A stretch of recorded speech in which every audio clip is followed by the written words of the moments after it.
Assalamualaikum warahmatullahi wabarakatuh. Saya nak explain berkenaan kita punya pembangunan MOOC bagi kod CMT 115. Okey, sebenarnya kod ni dia adalah melibatkan laboratory safety and technique, and then kod ni adalah 2 credit hours. Okey. So, kod ni adalah untuk student part 1 student. So, untuk kod ni dia melibatkan 3 topik utama. So, topik yang first adalah Introduction to ISO.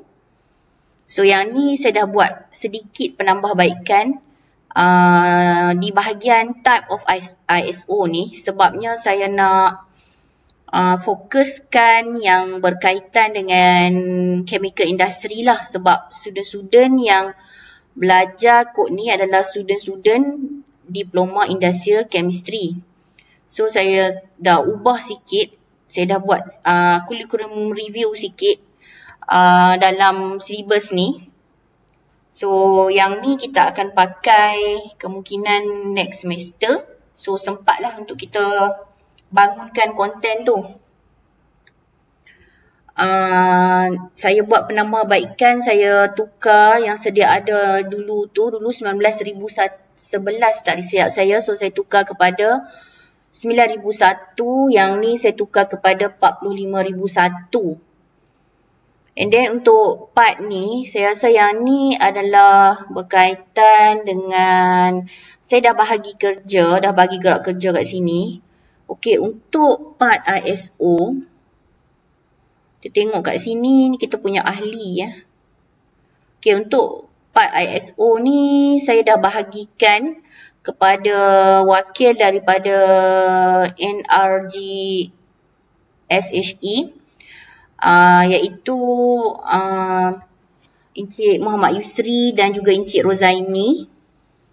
Okey, yang untuk Encik Muhammad Yusri ni, fokuskan on the explanation related to an overview of ISO. Contohnya macam kita nak terang, kita nak explain dekat student, ataupun ada people yang boleh join, sebab course ni sebenarnya dia open, sebab dia open massive open online learning, yang memang online learning course. So sebab tu universiti lain, student daripada universiti lain pun boleh join. Even industri pun kalau nak dapatkan information pun boleh join. So kita tak buat terlampau very specific sangat. So make it explanation tu lebih bagi orang semua faham, student faham dan orang luar pun boleh faham. Contohnya explanation related to yang ni, kita cerita apa tu ISO stand for what, semua tu lah. Sebab saya dah juga bagi saya punya PowerPoint. So maybe Cik Yusri boleh refer, ataupun Cik Yusri boleh buat penambahbaikan. Mungkin boleh cari isi-isi yang lebih baik. And then objektif, kita terangkan juga berkenaan dengan objektif of ISO dan jenis-jenis ISO lah yang terlibat. Contohnya ISO 14,001, 9,001, 45,001. So and their importance to chemical industry. Yang ni kita kena cerita satu-satu lah. Contohnya ISO 14,001. ISO 14,001 tu ISO yang fokus kepada apa? And then kenapa dia begitu penting? And then dia apply dekat industri mana? Macam tu. And then untuk Encik Rozaimi Rizal, saya fokuskan, minta Encik Rozaimi Rizal fokuskan kepada part general registration process that involve ISO. Yang ni dari secara general lah, macam mana untuk proses pendaftaran ISO tu sendiri. Kalau lebih baiklah dapat registration berkaitan dengan ISO yang di sini 14,001, 9,001 dengan 45,001. And then general audit process that involve ISO. Okay, yang ni audit yang melibatkan ISO ni lah, ketiga ISO ni, audit process. Mesti dia ada step kan, dia ada step audit dia. So minta tolong minta Encik Rozaimi provide kan dia punya general audit process lah for setiap ISO ni. Okay, and then kita tengok syllabus balik. Okay, kita pergi kepada subtopik kedua iaitu Introduction to Quality Control. Okay, Introduction to Quality Control ni dia ada 2 subtopik. Okay, yang ni melibatkan Introduction to PDCA Cycle and 7 Basic QC Tool. Kita tengok gerak kerja di sini. So, yang topik ni melibatkan Dr. Syarizal. Okay, so doktor akan ambil bahagian PDCA cycle. So, doktor akan explain berkenaan dengan definisi PDCA tu sendiri. Yang ni dia punya abbreviation kan, definisi. Dan history of PDCA cycle and application of PDCA cycle in general. Okay, selalunya kita terang, explain, apply PDCA cycle ni banyak di-apply dekat mana. And then, explain juga berkenaan dengan plan, do, check dengan act. Yang ni saya dah ada juga dalam PowerPoint saya, mungkin doktor boleh ambil idea di situ. What is a plan? Contohnya, apakah itu plan? Bila plan akan digunakan dan bagaimana menggunakan plan? Dan di mana kita nak apply plan tu? Sama jugalah dengan do, check dengan act. Okay. And then untuk 7 basic Q2 melibatkan Puan Salamiah dan juga Puan Nur Asyatun.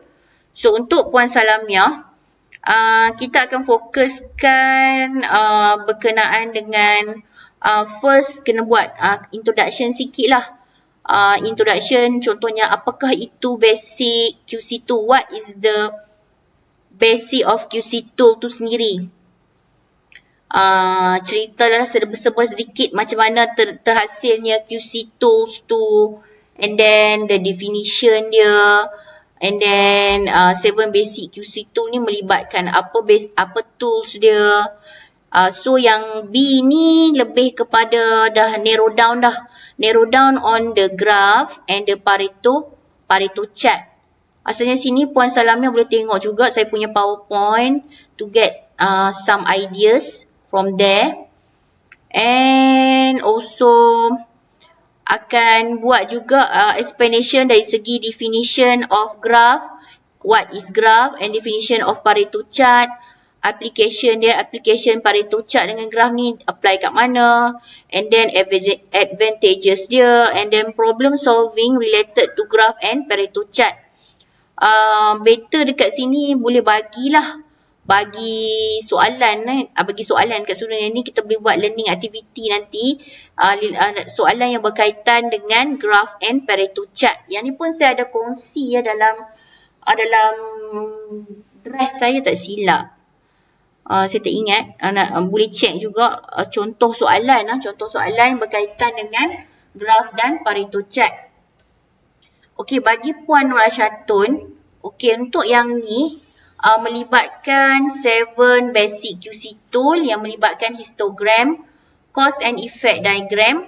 So yang ni cause and effect diagram ataupun nama lain dia adalah Ishikawa diagram, atau kita panggil fishbone diagram, scatter diagram and control chart. So setiap tools ni, ada 3 tools ni, Puan Nur Asyatun kena explain berkenaan dengan definisi, application, advantages and problem solving of histogram, cause and effect diagram and scatter and control chart. Okay, yang ni pun Puan Asyatun boleh dapatkan idea daripada PowerPoint yang saya telah provide dalam folder dalam yang terdapat link yang saya share sebentar tadi. And then for third topic melibatkan introduction to safety. Introduction to safety melibatkan history of OSHA, development of OSHA, definition and part of OSHA Act 1994, safety and health management regulation.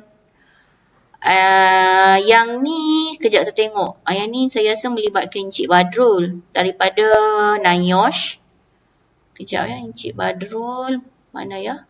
Okey, yang ni melibatkan saya dah discuss dengan Cik Badrul dan Cik Badrul bersetuju untuk ambil part ni, history of OSHA, memandangkan NIOSH memang selalu duk bagi talk berkenaan dengan benda ni kan. Development of OSHA in Malaysia and then laboratory hazard and risk. Okay. So untuk guideline Cik Badrul juga boleh tengok saya punya PowerPoint lah. Ataupun Cik Badrul boleh buat penambahbaikan dengan add mungkin Cik Badrul ada idea yang lebih baik untuk update some of the development of OSHA in Malaysia semua ni lah. Dan satu lagi kemungkinan saya akan invite Dr. Ziti Sarah Ismail daripada UiTM Shah Alam. Yang ni saya belum berdiskusi lagi dengan dia. Mungkin saya akan, sebab Dr. Ziti Sarah ni merupakan resource person kepada kod FSG 471 which is kod OSHA juga. Mungkin saya boleh invite dia dalam team kita untuk buat part ni lah. Part ni laboratory safety equipment, chemical fume hood dan semua ni lah. Okay, and then saya minta para ahli pembangun, okay, bila dah siap menyediakan konten tu sendiri, so kita kena check dia punya dari segi grammar, dari segi dia punya struktur ayat, dari segi ejaan, semua tu boleh bagi kepada Cik Nur Alifah Rosaidi, merupakan pensyarakanan daripada Akademi Pengajian Bahasa. So Cik Nur Alifah akan check dari segi kualiti bahasa Inggeris dalam konten yang para ahli pembangun dah buat. So Cik Alifah juga akan review dari segi ejaan, tata bahasa, struktur ayat. So nanti saya akan providekan macam borang lah kepada Cik Nur Alifah. Dan juga cadangan penambahbaikan perlu direkod dalam borang tu supaya nampaklah apa yang Cik Nur Alifah komen ataupun review lah, bagi cadangan untuk penambahbaikan. Supaya benda tu tidak terlepas pandang lah kan. Okay.